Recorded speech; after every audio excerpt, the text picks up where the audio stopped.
Friends, मैं हूं doctor Gaurav Garg, dermatologist, trichologist, aesthetician and hair transplant surgeon at Derma Life Skin and Hair Clinic, Green Park, New Delhi. So आज के इस video में हम फिलर के ऊपर डिस्कस करते हैं। तो फिलर जो है वो एक तरह से शुगर का एक मॉलिक्यूल है, शुगर का एक टाइप है। अलग अलग इसमें भी वैरायटीज़ हैं। मोस्ट कॉमनली जो यूज़ होता है वो hyaluronic एसिड कहलाता है। ये इसलिए ज़्यादा यूज़ में आता है कि इस एक तो ये इंस्टेंट आपको रिज़ल्ट देता है, साथ ही साथ ये हाइग्रोस्कोपिक नेचर का होता है। ये थोड़ा वाटर को एब्ज़ॉर्ब करता है, जिससे स्वेल अप होता है, तो कम मटीरियल लगता है। स्वेलिंग होने के बाद वो आपका कंटूर कम वॉल्यूम में ही वो पूरा कर देता है।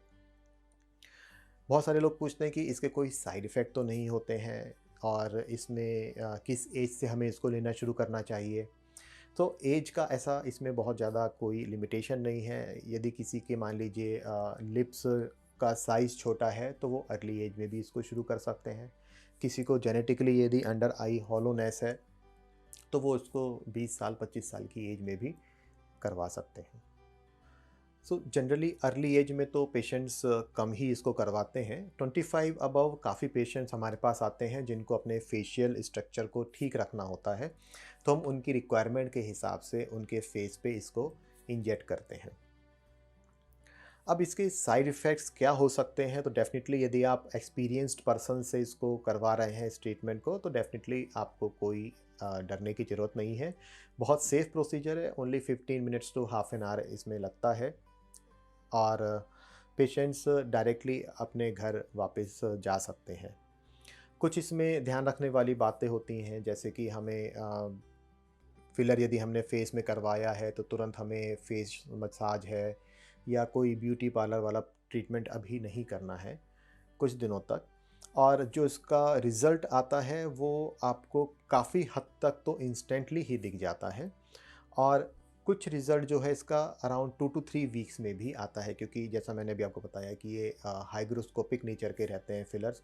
ये थोड़ा वाटर एब्ज़ॉर्ब करते हैं, तो जो एक्चुअल रिज़ल्ट आता है वो हमारा 2 से 3 हफ़्ते के बीच में आता है। जो लोग पहली बार फिलर करवा रहे हैं, सो उनके लिए मैं एक बहुत अच्छी चीज़ बता देता हूँ कि आप अपने हाफ फेस पर ही पहले उस मटेरियल को इंजेक्ट करवाइए। तो उससे क्या होगा कि आप ये देख लेंगे कि आपके हाफ फेस में उसने इंस्टेंटली कितना इम्प्रूवमेंट दिया है, और आपका जो अनट्रीटेड एरिया है वो पहले कैसे था। तो इस तरह से आपको बहुत अच्छा एक आइडिया लग जाएगा कि फिलर आपको कितना इम्प्रूवमेंट दे रहा है। एक चीज़ और ध्यान रखने वाली बात है कि फिलर को कभी भी एकदम फुल ना लगवाया जाए। हमेशा जितनी रिक्वायरमेंट है उससे थोड़ा कम ही लगवाया जाए, क्योंकि फिलर कुछ टाइम के बाद थोड़ा-सा अपने अंदर वाटर एब्ज़ॉर्ब करके स्वेल अप होता है, जिससे कि कम अमाउंट में आपको ऑप्टिमम रिज़ल्ट मिल जाते हैं।